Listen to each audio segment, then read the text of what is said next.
My name is Daniel Carter. I was 34 years old, worked as a senior architect at a fast growing design firm, and lived in a peaceful neighborhood just outside Chicago. My wife, Melissa, was 32, beautiful, driven, and the kind of woman who could light up an entire room with her smile. We had been married for 6 years. At least I believed we were happy. The warning signs had always been there, but I chose to ignore them. The late night texting, the constant excuses about working overtime, the way she smiled at her phone before quickly locking it whenever I walked past. One evening, I came home carrying her favorite takeout and a bouquet of flowers because I wanted to surprise her. She was sitting quietly on the couch with her arms crossed. "We need to talk," she said. Those 4 words hit me harder than anything else. Melissa looked away and let out a long sigh. "Daniel, I think I need a break from our marriage." I gave a nervous laugh. "A break? What does that even mean?" She refused to meet my eyes. "I just need some space to find myself." "Find yourself?" I couldn't stand hearing those words. "Is there someone else?" I asked.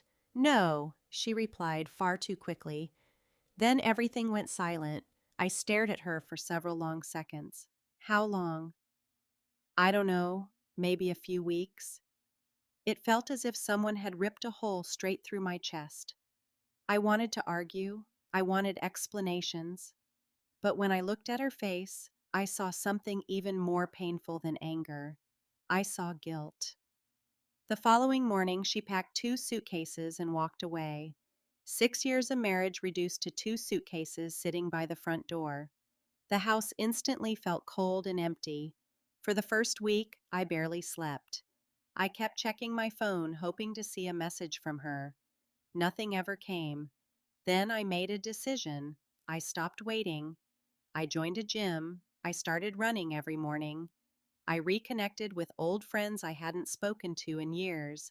I even accepted an invitation from my business partner, Ethan, to attend networking events. Little by little, the pain began changing into something unexpected: peace. 3 weeks later, I looked different. More importantly, I felt different. Then Friday evening arrived. A knock echoed through the house. When I opened the front door, I nearly dropped the coffee in my hand. Melissa was standing there, but she looked completely different. Her hair was messy, her eyes were red, swollen, and exhausted, as though she had spent days crying. Without saying another word, she suddenly wrapped her arms around me. "Daniel." I stood there frozen. "I made a mistake," she whispered. I slowly stepped back and looked at her. "What happened?" Tears streamed down her cheeks.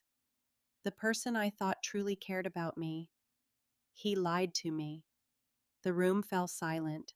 My heart stopped. He, there really was a he. I stared at her in disbelief. "You told me there wasn't anyone else." She lowered her head. "I didn't want to hurt you." I couldn't believe what I was hearing. While I had been sitting alone wondering where our marriage had fallen apart, she had already been running towards someone else. "He promised we'd be together," she cried. "Then his wife found out about us, and he ended everything."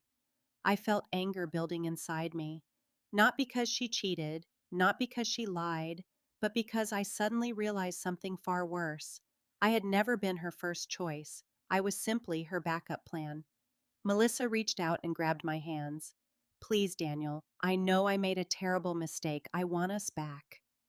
Us back? For a brief moment, I looked at the woman I once would have done absolutely anything for. Then I looked at the man reflected in the hallway mirror behind her. 3 weeks earlier, I would have begged her not to leave. 3 weeks earlier, I would have blamed myself for everything, but that man no longer existed. I gently removed her hands from mine. "I spent the last 3 weeks believing I had lost the love of my life," I said quietly. She cried even harder. Then I continued, "But I didn't lose anything." She stared at me without saying a word.